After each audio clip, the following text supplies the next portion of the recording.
Hello everybody, this is Mukul Hossain and I'm back again. So আজকে আমরা practically ইংরেজি শিখব। যারা ইংরেজি শিখতে চাচ্ছেন, আসলে আমরা যদি সকলেই প্র্যাকটিক্যালি ইংরেজি শিখতে পারতাম তাহলে আমাদের ইংরেজি শেখাটা খুবই দ্রুত হতো, ঠিক আছে? সো যাই হোক, সাপোজ আমি এখন মাঠে যাচ্ছি, ঠিক আছে? সো আমি মাঠে যাচ্ছি, এখন সাপোজ বলতে যাচ্ছি আমি মাঠে যাচ্ছি। সো যাওয়া ইংরেজি কি? গো। তাহলে গো এর সাথে আমরা কি করে দিব? আইএনজি। আর তার আগে একটি ফর্ম যুক্ত করতে হবে আমাদের, এম ইজ আর যুক্ত করতে হবে।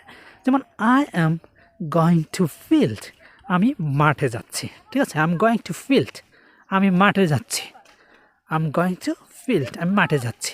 এখন বলতে যাচ্ছেন যে আমি সাপোজ যাচ্ছি মাঠে কাজ করার জন্য যাচ্ছি। I am working, sorry I am going to field for working, আমি মাঠে কাজ করার জন্য যাচ্ছি, ঠিক আছে? সো এই যে প্র্যাকটিক্যাল ইংরেজি শেখাটা খুবই গুরুত্বপূর্ণ ভূমিকা পালন করে। সো এখন আপনি বলতে চাচ্ছেন যে একটা ফর্ম আপনি জানলেন যে আমি যাচ্ছি, I am going to field. এখন আপনি বলতে চাচ্ছেন আমি অফিসে যাচ্ছি, I am going to office, আমি অফিসে যাচ্ছি, আমি স্কুলে যাচ্ছি, suppose I am going to school. অথবা আপনি বলতে চাচ্ছেন যে আমি আসতেছি, আমি স্কুল থেকে আসতেছি, অথবা আমি অফিস থেকে আসতেছি। তাহলে সেটা কি? তাহলে আসা ইংরেজি কি? কাম। তাহলে চলমান হইলে কামিং। তার আগে যে ফর্ম যুক্ত করতে হবে আমি যারা যে কোনো একটা বর্তমান বোঝাতে। যেমন I am coming from office, আমি অফিস থেকে আসছি। এখন আপনি বলতে চাচ্ছেন সাপোজ আমি মাঠে কাজ করব, মাঠে কাজ করবো, এটা ভবিষ্যৎ বোঝাচ্ছে। আমি বলছি আমি মাঠে কাজ করছি, এটা বোঝাতে চাচ্ছি। তাহলে বলতে পারি I am working in the field, আমি মাঠে কাজ করছি। I am working in the field, আমি মাঠে কাজ করছি। বাট আপনি বোঝাতে চাচ্ছেন যে আমি অফিসে কাজ করছি, তাহলে I am working in the office, আমি অফিসে কাজ করছি। অথবা আমি একটি অফিসে কাজ করছি, I am working in a office, আমি একটি অফিসে কাজ করছি। সো আমি একটি ফ্যাক্টরিতে কাজ করছি, I am working in a factory, আমি একটি ফ্যাক্টরিতে কাজ করছি। সো জাস্ট আপনি ক্লুটা পেলেন যে কীভাবে আসলে শুরু করতে হয়, ঠিক এভাবে আপনি কিন্তু বলতে পারেন যে এই কাজগুলো আপনি বলতে পারেন। এখন আমি মাঠে কাজ করব, তাহলে আমি কাজ করছি, suppose I am working in the field, আমি মাঠে কাজ করছি। সো এই যে এভাবে আমরা যদি চাই যে প্র্যাকটিক্যালি শেখার জন্য, তাহলে কিন্তু খুব ভালো হয়। এখন আপনারা দেখতে পাচ্ছেন অ্যাজ ইউ ক্যান সি যে গাছের পাতাগুলো নড়ছে, শীতও করছে। তার মানে কি? আমি যদি বলি দ্য ওয়াইন্ড ইজ ফ্লোয়িং, মানে বাতাস বইছে, প্রবাহিত হওয়া। তাহলে প্রবাহিত হওয়া ইংরেজি কি? ফ্লো, তাই না? দ্য ওয়াইন্ড ইজ ফ্লোয়িং, বাতাস প্রবাহিত হচ্ছে। এখন আমি শীতে কাঁপছি, রাইট? তাহলে এটাকে আমরা কীভাবে আসলে বলতে পারি ইংরেজিতে? সো এটা আমি বলতে পারি নর্মালি যে I am shivering in cold, আমি শীতে কাঁপছি, right? I am shivering in cold, আমি শীতে কাঁপছি। সো আজকে প্রচণ্ড শীত, আমি এটা বলতে চাচ্ছি টুডে ইজ ভেরি কোল্ড আর এক্সেসিভ কোল্ড, আজ অনেক শীত, এক্স্যাক্টলি শীত। So as you can see, আপনারা কিন্তু এখানে সরিষার ক্ষেত দেখতে পাচ্ছেন, right? So this is the field, one kind of field. So এটাকে মাঠ বলা হয় বা জমি বলা হয়। দিস ইজ দ্য ল্যান্ড, ঠিক আছে? সো এটা হলো ল্যান্ড। সো সো আমরা যদি বলতে চাই সরিষা ইংরেজি কি? মাস্টার্ড। আর সরিষার ফুল যদি দেখতে পাচ্ছেন, সরিষার ফুল, so it is called mustard flower, right? So this is called mustard flower. So এই হলো আসলে ব্যাপার। আমরা প্র্যাকটিক্যালি যদি ইংরেজি শিখতে পারি আমাদের কিন্তু অনেক অনেক কাজে দিবে, ঠিক আছে? সো এইভাবে আপনারা আশেপাশে যাই দেখবেন সেটা নিয়ে ইংরেজি বলার চেষ্টা করবেন। যেমন আমি দাঁড়ায় আছি, হ্যাঁ, আই এম স্ট্যান্ডিং, আমি দাঁড়িয়ে আছি।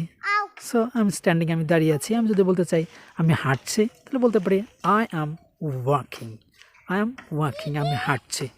সো এই যে এভাবে কিন্তু আমরা বলতে পারি, ঠিক আছে? এভাবে কিন্তু ইংরেজি আমরা শিখতে পারি বা বলতে পারি, ঠিক আছে? সো এই হলো ব্যাপার।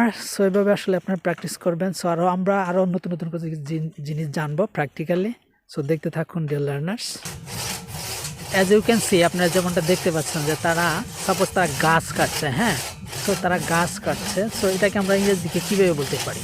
আমরা বলতে পারি they are cutting down trees, তারা গাছ কাটছে, right? So they are cutting down trees, তারা গাছ কাটছে। এখন যেটা দিয়ে কাটছে, সো ওইটাকে কীভাবে কি ইংরেজিতে কী বলা হয়? সো যেটা দিয়ে কাটছে ওইটাকে বলা হয় স, রাইট? সো করাত, রাইট? সো করাত ইংরেজি আমরা বলতে পারি স। তাহলে তারা করাত দিয়ে গাছ কাটছে, এটাকে আমরা কীভাবে বলতে পারি ইংরেজিতে? So they are cutting down trees by saw. তারা করাত দিয়ে গাছ কাটছে, রাইট? সো আমরা কিন্তু এইভাবে বলতে পারি। আর যদি আমরা এটা বলতে চাই যে তারা গাছ কেটে জমি তৈরি করছে, তাহলে এটাকে আমরা ইংরেজিতে বলতে পারি they are cutting down trees for making land. তারা জমি তৈরি করার জন্য গাছ কাটছে। সো আমরা কিন্তু এই হাঁটতে হাঁটতে চলতে চলতে কিন্তু ইংরেজি শিখতে পারি। সো আপনারা যারা এরকম শিখতে চাচ্ছেন, এটা কোনো ডাজন্ট ম্যাটার, জাস্ট আপনি যা দেখবেন সেটা নিয়ে প্র্যাকটিস করার চেষ্টা করবেন, অ্যান্ড আপনার জড়তাও কেটে যাবে, আপনার কিন্তু শেখাও হয়ে যাবে। সো দুই একটা মানুষের মধ্যে বলার চেষ্টা করবেন, দেখবেন হয়ে যাবে। এখানে অনেক ভাই রয়েছে, আমার বড় ভাই বা আরও লোক রয়েছে, তারা গাছ কাটছে, রাইট? সো আপনি বলার চেষ্টা করবেন। সো প্র্যাকটিক্যালি আমরা আজকে অনেক কিছুই শেখার জন্য চেষ্টা করব। So that's all. আমরা দেখি আরও কোনো সিস্টেম বা কোনো কিছু পাই কিনা যেটা প্র্যাকটিক্যালি আপনাদের শেখাবো। সো দেখতে থাকুন ডিয়ার লার্নার্স। এখানে দেখুন আমি এখানে আলু তুলছি, রাইট? সো আলু তুলছি, এটাকে আমরা ইংরেজিতে কীভাবে বলতে পারি? সেটা অনেকভাবে বলা যেতে পারে। এর মধ্যে থেকে আমি বলতে পারি যে I am plucking potatoes from the soil. সয়েলটার কথা আপনি বাদও দিতে পারেন, I am plucking the potatoes, আমি আলু তুলছি, অথবা আই অ্যাম কালেক্টিং পটেটোস, অথবা আমি এটাও বলতে পারি আই অ্যাম পিকিং। পিক আমরা সাধারণত কোনো ফল টল তোলার ক্ষেত্রে ব্যবহার করি, সো এখানে আমরা ব্যবহার করব হয়তো বা কালেক্টিং অথবা প্লাকিং। সো এই তো ডিয়ার লার্নার্স, আপনার যদি আসলে ইংরেজি শেখার ক্ষেত্রে কোনো নেই, আপনি যে কোনো জায়গায় প্র্যাকটিক্যালি যদি প্র্যাকটিস করতে পারেন, তাহলে আপনি কিন্তু ইংরেজি শিখতে পারেন। So if you want to learn English fast, then you have to practice in every place, everywhere, in every situation. তাহলে আপনি অবশ্যই সফল হবেন। সো এই ছিল আসলে আজকে এই লেসনটি। সো দেখা হবে নতুন কোনো লেসন নিয়ে, সে পর্যন্ত সকলে ভালো থাকবেন। So thanks again, and I will come up with a new lesson very soon. Thank you, take care, আল্লাহ হাফেজ।